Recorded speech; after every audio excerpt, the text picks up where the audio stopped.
थे और आज के पीएम का भाषण सुन लीजिएगा तो हमको तो कुछ करना ही नहीं पड़ता है। Gujarat CM, when Narendra Modi was the CM of Gujarat, is completely adverse with current PM. In what sense? जैसे गुजरात के सीएम का भाषण सुनिएगा, जब वो नरेंद्र मोदी जी थे वहां के, तो वो आधार के खिलाफ थे। आज क्या है? समर्थक। जब वो सीएम थे तब कहते थे कि मनमोहन सिंह प्रधानमंत्री हैं और सीमा पे इतना बड़ा हमला हो गया है, सीमा आपके नियंत्रण में है, आप जो है कुछ क्यों नहीं कर रहे हैं? दावे के साथ कह रहा हूं, मौजूदा प्रधानमंत्री का जितना मजाक बना है, इतिहास में किसी प्रधानमंत्री का नहीं बना है। इतिहास में किसी का नहीं बना होगा। और कब से कोशिश कर रहे हैं तमाम महान लोगों को बदनाम करने का, तमाम लोगों को। कम्युनिस्टों को कौमी बोलते हैं, आम आदमी पार्टी को आप ये बोलते हैं, कांग्रेस को कांग्रेसी बोलते हैं, नेहरू को तो पता नहीं क्या क्या कहते हैं। मतलब मुझे तो लगता है कि ज्यादातर इस देश के जो नेता हैं उनके बारे में कहा जाता है कि उनके पिताजी नेहरू जी ही थे। आपके पास ये व्हाट्सएप मैसेज आता होगा, मेरे लिए तो भाई अद्भुत है ये, कैसा कैसे हो सकता है। खैर होता होगा, क्योंकि संघ परिवार जब बिना विवाह का इतना बड़ा परिवार बना लिया है,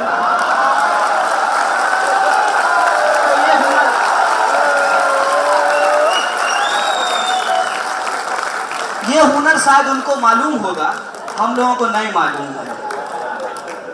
तो ये हमेशा बदनाम करते रहते हैं लोग। बदनाम क्यों करते हैं? ताकि लोग इनके ऊपर सवाल नहीं खड़ा करें। कई बार तो ऐसा होता है कि मोदी जी भूल जाते हैं कि वो अब अपोजिशन के नेता नहीं, देश के प्रधानमंत्री हैं, और जाकर के कहते हैं कि इस देश में बिजली नहीं आई, इस देश में जो है अमुक काम नहीं हुआ, इस देश में फलाना नहीं हुआ। और चुनाव प्रचार में जाकर के याद ही नहीं रहता है कि उनको प्रधानमंत्री है। एकदम जो है नियमित सुबह सुबह उठ करके शाखा जाने वाला, जो घोड़े का चश्मा लगाया संघ का कार्यकर्ता होता है, उसकी तरह मंच पकड़ते हैं और धोने लगते हैं। मेरा तो जन्म ही मिथिला में हुआ है। मेरा जो घर है, वो घर जिस डिस्ट्रिक्ट से मैं आता हूँ उसका नाम बेगूसराय है, और वो मिथिला में होता है। अगर आप मेरे यहाँ आएंगे तो आपको बड़ी आश्चर्य लगेगी। हमारे गांव में हर साल ये जो अगहन का महीना होता है हिंदी का, उसमें अयोध्या से बारात आती है और लड़के आते हैं बाराती बन करके, और राम लक्ष्मण आते हैं बर बन करके। और हमारे गांव में राम जानकी मंदिर है जहां पे हर साल राम विवाह होता है। और मैं मजेदार बात आपको बताता हूं, मिथिला के जो लोग होते हैं वो राम जी को गाली देते हैं। पता है क्यों? क्योंकि मिथिला राम जी का ससुराल है और इस लिहाज से वो राम जी को मजाक करते हैं। हमारी संस्कृति में जब शादी ब्याह होता है तो जो बारात आती है तो बारातियों को सारातियों के द्वारा गालियां सुनाई जाती है, उनको गालियां दिया जाता है। जब आप हमारे यहाँ आएंगे तो आपको बड़ा आश्चर्य लगेगा कि राम जो भगवान हैं उनको स्वागत में लोग गालियां दे रहे हैं। ये हमारा ट्रेडिशन है। और हम जिस संस्कृति, जिस कल्चर में पले बढ़े हैं, वहां कभी भी किसी भी भगवान को अकेले नहीं याद किया जाता है। आपने कहा ना वननेस, उनको अकेले नहीं याद किया जाता है।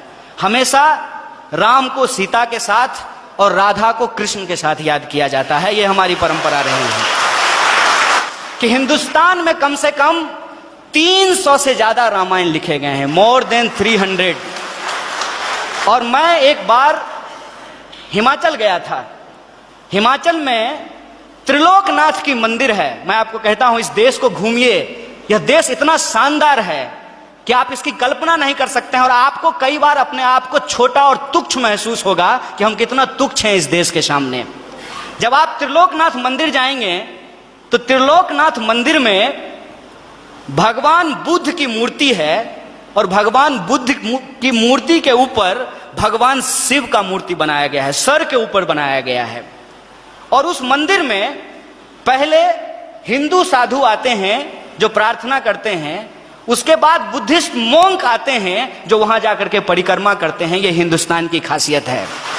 यह हिंदुस्तान की खासियत है कि वहां जो लाहौल, मैं उस जिले की बात कर रहा हूं, और मैं फैक्चुअली अगर गलत होऊंगा तो आप मुझे करेक्ट कीजिएगा। लाहौल जिले में जहां यह मंदिर है, वहां की जो भाषा है लाहौली, वहां का जो रामायण है, जो लाहौली भाषा में लिखी गई है, उस रामायण में सीता का अपहरण रावण नहीं करते हैं, बल्कि रावण सीता के पिताजी हैं। उस रामायण के हिसाब से सीता एक्चुअली रावण की बेटी है, लाहौली रामायण के हिसाब से, और राम ने प्रेम विवाह करके सीता से शादी कर ली, इसलिए रावण और राम का युद्ध होता है। यह हिंदुस्तान की खासियत है।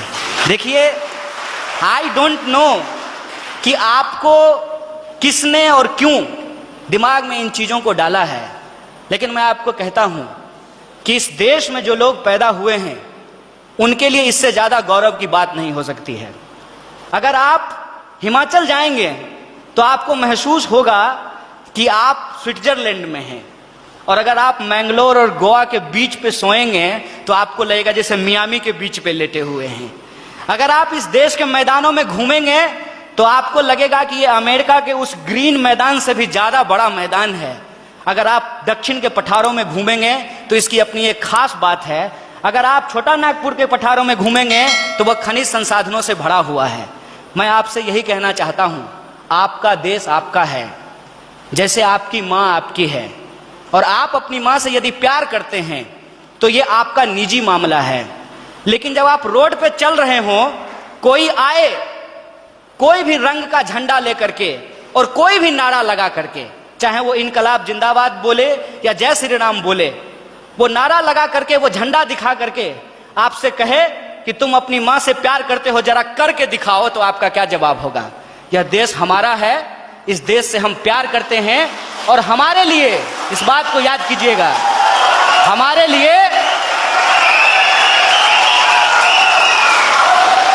लिए प्यार नुमाइश की चीज नहीं है। हम प्रेम करते हैं और अपने दिलों में लेकर के घूमते हैं। बहुत बहुत शुक्रिया, बहुत बहुत धन्यवाद।